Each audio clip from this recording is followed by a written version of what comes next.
जय जवान जय किसान दोस्तों, मैं अभी नागपुर महाराष्ट्र में हूँ और आप मेरे पीछे देख रहे हैं ये महाराष्ट्र की देसी गावरान मुर्गी है। यहाँ पर अजय वर्मा जी हैं जो इस फार्म को चलाते हैं। ये 6000 बर्ड का फार्म है और 1700 का इनके यहाँ पेरेंट फ्लॉक है। ये इस बर्ड से चिक्स प्रोड्यूस करते हैं और उनको ऑल ओवर इंडिया सेल करते हैं। बहुत सुंदर इनका फार्म है, बहुत हरा भरा है चारों तरफ। चलिए देर ना करते मिलवाते हैं अजय वर्मा जी से और जानते हैं कि यहाँ क्या हो रहा है। नमस्कार जी। नमस्कार भैया, बहुत बहुत स्वागत है हमारे चैनल पर। सबसे पहले हमारे दर्शकों को अपना और अपने फार्म का एक छोटा सा परिचय दें। मेरा नाम है अजय वर्मा और मेरा ये देसी मुर्गी का पोल्ट्री फार्म है। ये मैंने आज से 2.5 साल पहले चालू किया था जी। ये महाराष्ट्र में वर्धा डिस्ट्रिक्ट है, वहाँ कारंजा घाटगे गांव में मालेगांव काली में ये फार्म है और अभी 2.5 साल से मैं ये काम कर रहा हूँ। शुरुआत कैसे हुई आपके फार्म की? शुरुआत ऐसा है कि 50 साल हो रहे थे उम्र को, ऐसा लगा कि भैया नहीं, अब काम धंधे से थक गए, अब थोड़ा अपने को आराम करना चाहिए और थोड़ा गाँव में जाके रहना चाहिए, वहाँ की लाइफ अच्छी है। तो वो हिसाब से हमने ये फार्म डाला था। तो इच्छा हुई कि फार्म डालना है तो कौन सी ब्रीड करना क्या। तो हमारे एरिया में नागपुर में और महाराष्ट्र में गावरानी मुर्गी का काम बहुत अच्छा है, बहुत अच्छे इसमें रेट में बिकता है। तो वो पर्पज़ से फिर हमने गावरानी ब्रीड का काम चालू किया है। अच्छा, एजुकेशन क्या आपकी? एजुकेशन मेरा बीकॉम है, बीकॉम तक किया हुआ है।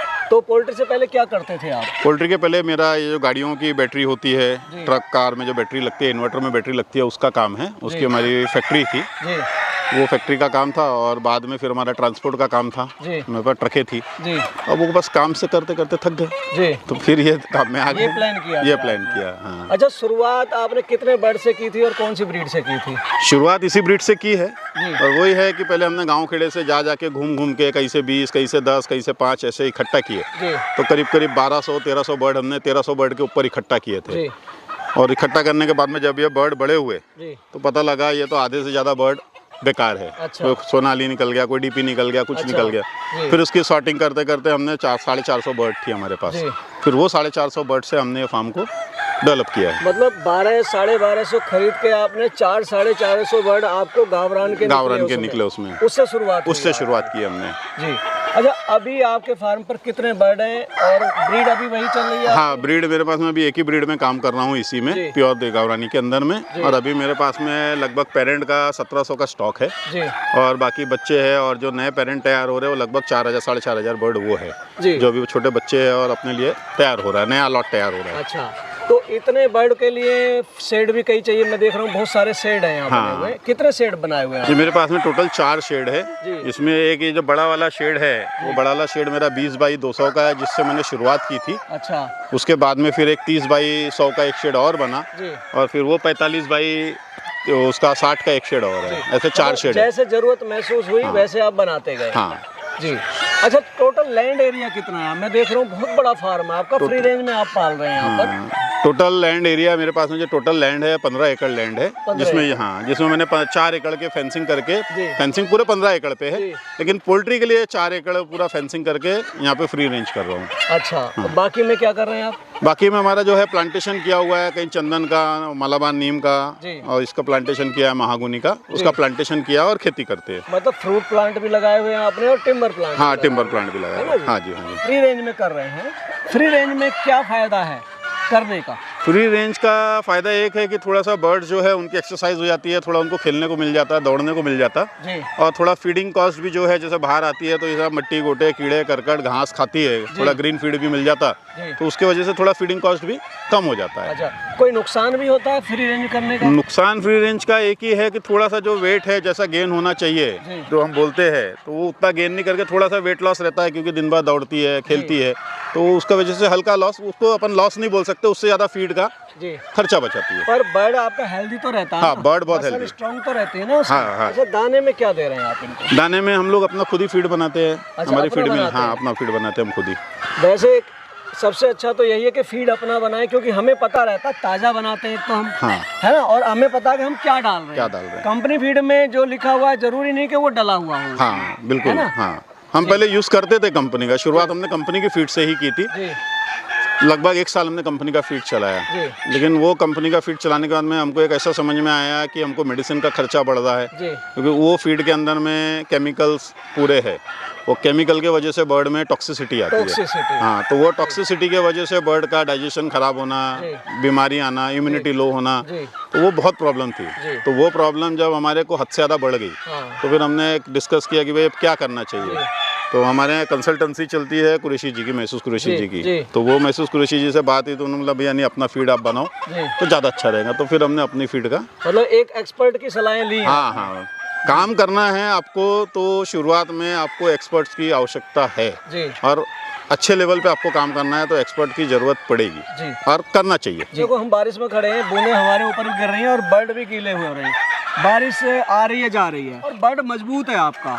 तो इतना ऐसा क्या दे रहे हैं इनको जो बर्ड इतना मजबूत है आपका? एक तो ऐसा है कि बर्ड ये गावरानी ब्रीड है, ये वैसे ही वे प्योर देसी ब्रीड है, ये वैसे ही जंगल में रहने वाली, खेतों में रहने वाली ब्रीड है, खुले में रहती है। और दूसरा जो हम इनको फीड दे रहे हैं, हम हमारे यहाँ फीड बनाते हैं, तो जो हम फीड दे रहे हैं तो प्योर जैसा मक्का, सोया, डीओसी सब उसके अंदर मिक्स करते हैं, प्री मिक्स करते हैं, तो उसके वजह से इनकी इम्यूनिटी बहुत अच्छी है।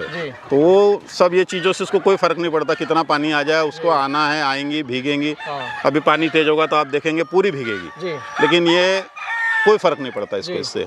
थोड़ा प्री मिक्स के बारे में बताइए, कई लोगों को पता नहीं प्री मिक्स क्या होता है। प्री मिक्स बोले तो जो है उसके अंदर में सभी मेडिसिन होती है, न्यूट्रिशंस होते हैं, उसमें प्रोटीन्स होते हैं। तो बर्ड्स को जो रिक्वायर्ड है वो मक्के में प्रोटीन आएगा, ये आएगा, प्रोटीन आ जाता है, मिनरल्स आ जाए, लेकिन जो मिनरल की देन है, जो उसको और बाकी की दवाई मेडिसिन की देन है, वो आपको प्रीमिक्स में ही मिलेगा। मतलब डाइटरी सप्लीमेंट उसमें होते हैं मिले हुए, है ना? जैसे आयरन, कैल्शियम, जो माइक्रो न्यूट्रिएंट होते हैं वो सारे उसमें होते हैं, वो सारे प्रीमिक्स में होते हैं जी। और बाकी वो मिल गया और बाकी चीजें वहाँ से न्यूट्रिशन की कमी वहाँ से पूरी हो गई, मल्टी मिनरल की और विटामिन की, है ना? और बाकी चीजें आप फीड से प्रोटीन, कार्बोहाइड्रेट और फैट आप फीड में, वो हम लोग फीड में दे दे रहे हैं। अच्छा, कहते हैं दाना पानी अच्छा हो तो बर्ड भी अच्छा रहता है। दाने का आपने बता दिया, पानी में कौन सा पानी चलता है? पानी में हम लोग तो देखिए जनरली अभी तक जो इतने 2.5 साल से कर रहे हैं, तो वो पानी तो हम लोग बोरिंग का चला रहे हैं। अच्छा। और हमारे यहाँ बोरिंग के पानी में हमको अभी तक कोई तकलीफ नहीं है जी। उसके वजह से हम बाकी कोई इसके अंदर में ये अपना जो पानी का आता है वो नहीं यूज़ करते, जो दवाई आती है वो यूज़ नहीं करते, प्योर बोरिंग का पानी चला रहे हैं। अच्छा, यहाँ पे आपने हेल्पर कितने रखे हुए हैं? तो मेरे पास में पूरा स्टाफ जो पोल्ट्री के अंदर में है, करीब 8 लोगों का स्टाफ है जो पोल्ट्री का काम देखते हैं। अलग अलग डिपार्टमेंट, अलग अलग काम है जी। देखिए आपने बताया 1700 का आपके पास में पेरेंट फ्लॉक है। हाँ जी। उसके बाद अब छोटे भी हैं और बड़े भी सब तरह के हैं। बेसिकली आपका मॉडल क्या है? ये हमारा मॉडल मेन जो है वो हैचिंग का है। अच्छा। हमारा मेन जो काम है वो चिक सप्लाई का है। पेरेंट पाला हुआ आपने इसीलिए है, उससे फर्टाइल एग लेते हैं, हैचरी में लगाते हैं और फिर चिक्स प्रोड्यूस करके सेल करते हैं। चिक्स प्रोड्यूस कर, हाँ जी। तो हैचरी जो है कितने कैपेसिटी की हैचरी है? हैचरी मेरे पास में 2 मशीनें हैं, एक 10,401 की है जो सागर माली की है, इसका SM इंक्यूबेटर वाले की। अच्छा। एक उसकी है और एक मेरे पास में पुरानी हैचरी है, वो तो ऐसे मिला के मेरे पास में 17,001 की समझे आप हैचरी है जी। अच्छा, हैचेबिलिटी कैसी रहती है इस हैचरी की? हैचेबिलिटी जो मेरे पास में अभी SM वाले की लगी है सागर की, उसमें मेरे को लगभग 80 to 85% तक के 80-85% तो हैचेबिलिटी बड़ी अच्छी हैचेबिलिटी मानी जाती है। हाँ, बहुत अच्छी हैचेबिलिटी है। जो आप सेल करते हैं, डे ओल्ड सेल करते हैं या बड़ा करके सेल करते हैं? नहीं, हम डे ओल्ड भी करते हैं और 1 महीने का भी करते हैं, दोनों चिक्स करते हैं। अच्छा, 1 महीने के बायर कौन होते हैं और डे ओल्ड के बायर कौन होते हैं? डे ओल्ड का चिक्स जो पहले से पोल्ट्री का काम कर रहे हैं वो उनके लिए अच्छा है और जनरली वही लोग लेते हैं। और बाकी जैसा किसी को नया पोल्ट्री चालू करना है, नया किसान है, तो वो 1 महीने का लेता है और हम उसको सजेस्ट भी वही करते हैं कि तू पहले 1 महीने का ले, उसको पाल, 200-300 बर्ड ले, उसको पाल, उससे बर्ड की चाल ढाल, दवा सब समझ ले, उसके बाद में फिर डे ओल्ड डाल। हाँ, क्योंकि हैचिंग करना बेसिकली वो ब्रूडिंग करना हर एक के बस का काम नहीं है ना, क्योंकि बारीकियां हैं उसमें, बहुत बारीकी। एक्सपीरियंस आने के बाद आप कर सकते हैं उसको। आपको एक अच्छा खासा एक्सपीरियंस हो गया। जैसे नया काम करना है, कौन सा मौसम सबसे अच्छा रहता है फार्मर के लिए या जो करना चाहता है? किस मौसम में शुरू करें और किस तरह से शुरू करें? क्योंकि जिसके पास में पूरी फैसिलिटीज़ है, जैसे आपके पास में इलेक्ट्रिक है और फैसिलिटीज़ है, तो आप कभी भी शुरू कर सकते हैं। अगर आपके पास में इलेक्ट्रिसिटी नहीं है 24 आवर्स की, तो फिर आप अगर नया जैसा 1 दिन का बच्चा लेके कर रहे हैं तो उसके लिए, या 15 दिन का बच्चा लेके कर रहे हैं तो उसके लिए सबसे अच्छा होता है आप गर्मी के टाइम पे करिए। गर्मी से स्टार्ट करके आप इसको सितंबर अक्टूबर तक के करिए, जब तक ठंड ना पड़े। ज़्यादा ठंड पड़ रही है तो स्टार्ट करना मुनासिब नहीं है कि छोटे बर्ड, क्योंकि आप ब्रूडिंग नहीं कर पाएंगे, आप टेम्परेचर नहीं दे पाएंगे। बहुत ज़्यादा ठंड पड़ी तो छोटा बच्चा भी अगर 1 महीने का भी बच्चा रहा तो उसको थोड़ा सा हीटिंग देना पड़ता है, लाइट देना पड़ता है, ताकि वो एकदम ज़्यादा ठंड में इकट्ठा ना हो। अगर वो इकट्ठा होगा, एक जगह गैदर होगा, तो जो कमज़ोर बच्चा है वो दब के, वो बेटर रहता है आप उसको गर्मी से स्टार्ट करके सितंबर अक्टूबर तक के स्टार्ट करें। अच्छा, शुरू से आपका यही मॉडल रहा है, एग प्रोड्यूसिंग एंड हैचिंग, और उसके बाद चिक्स सेल करना? हाँ, हमारा पहले से काम यही है, जो पहले से जो रखा था टारगेट वो यही रखा था कि भैया एग से अपने को हैच करना है और हैच करके बेचना है। हमारा टारगेट ही वही था और हम वही काम कर रहे हैं जी। मतलब इतने बड़े लेवल पर दूसरों पर डिपेंड नहीं रह सकते आप, तभी आपने इतना पेरेंट रखा हुआ है कि अपना पेरेंट है, अपना एग है, कोई ट्रांसपोर्टेशन में खर्चा नहीं होना, यहीं पे आपका हैचरी में आपका एग चिक्स निकलेगा और यहाँ से आपका हो जाएगा। हाँ, वही है, क्योंकि अपने को करना है। हमारे पास में भी आप देखेंगे 1-1.5 महीने में और 3000 बर्ड हमारे पास में रेडी हो जाएगा जी। तो वो भी पूरा हैचिंग पे, तो अभी जैसा सीजन चालू हो जाता है जी, इसका चिक्स का भी अच्छा काम रहता है। हाँ। तो उसके वजह से फिर हम लोग अभी पेरेंट्स भी बढ़ जाएंगे, अभी 5000 का पेरेंट हो जाएगा हमारे पास में जी। तो हमारा पहले से वही रखा है कि भाई अपना बर्ड, एक तो उससे क्वालिटी भी मेंटेन रहती है, आप बाहर से बर्ड बुलाएंगे तो क्या आएगा क्या नहीं आएगा, इसमें क्वालिटी भी मेंटेन होती, और धोखा पहले हो गया तो अब और हाथ जलाना नहीं था, तो हमने अपना ही पूरा इन हाउस किया है जी। अच्छा सर, जो आप चिक्स सेल करते हैं कहाँ जाता है, कौन लोग बायर हैं और इसकी डिमांड कैसी है? इसकी गावरानी की डिमांड की तो कोई कमी है नहीं, बहुत अच्छी डिमांड है। हमारे पास में 45 दिन से 50 दिन की वेटिंग चलती है जी।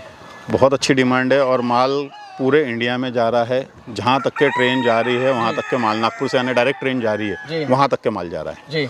हमारा माल उड़ीसा भी गया है, बिहार भी गया है, इधर में केरला भी गया है, तमिलनाडु में भी है, कर्नाटक में भी है, पंजाब तक के माल गया है। किसी को मंगाना तो कैसे भेजते हैं आप? वो हमारे को फ़ोन पे ऑर्डर देते हैं, तो हम माल बुकिंग होती है, फिर उनकी जो डेट रहती है वो डेट पे हम बाई ट्रेन रवाना कर देते हैं। पेमेंट कैसे होती है? पेमेंट हमारा जो है वो बुकिंग के टाइम पे 10% है जी। जब बुक कर रहे हैं आप 10% देना है, उसके बाद में जब डिलीवरी के 1 दिन पहले 100% पेमेंट जी। साल भर में कितना चिक्स प्रोड्यूस कर लेते हैं आप? साल में हमारा आप महीने में हम लोग करीब करीब अभी 6-7 हज़ार के लगभग चिक्स अभी है जी। और ये अभी 1.5 महीने के बाद में हमारे पास में करीब करीब महीने का 13-14 हज़ार के लगभग हमारे पास में चिक्स हो जाएगा जी महीने का। तो साल भर का कितना इनकम होती है आपकी? साल भर की इनकम देख लिए महीने में अभी जो है ऑन एन एवरेज अगर हम देखें तो 3-1 लाख रुपए महीना हमारे को सबको देके आराम से बच जाता है जी। अच्छा वर्मा जी, जैसे पहले आपका बैटरी का काम था, आप मैन्युफैक्चर भी करते थे, उसके बाद आप ट्रांसपोर्ट में भी आप कामयाब रहे, उसके बाद आप लाइव स्टॉक में आए। लाइव स्टॉक सांस का काम है, देखिए कई बार वायरस आ गया, फार्म के फार्म भी साफ हो जाते हैं, आपके साथ तो ऐसा कोई इंसिडेंट नहीं हुआ? नहीं, ऐसा कोई भी इंसिडेंट अभी तक नहीं हुआ मेरे यहाँ पे कि ऐसा कभी ऐसा दिन ही नहीं आया कि 5 बर्ड भी एक दिन में मरा हो, ऐसा तो कभी आया ही नहीं दिन। लेकिन लोग आधी अधूरी जानकारी के बाद कर बैठते हैं। अभी मेरा एक फार्म पे जानकारी मिली तो 5-7 हज़ार बर्ड उनका एक झटके में चला गया।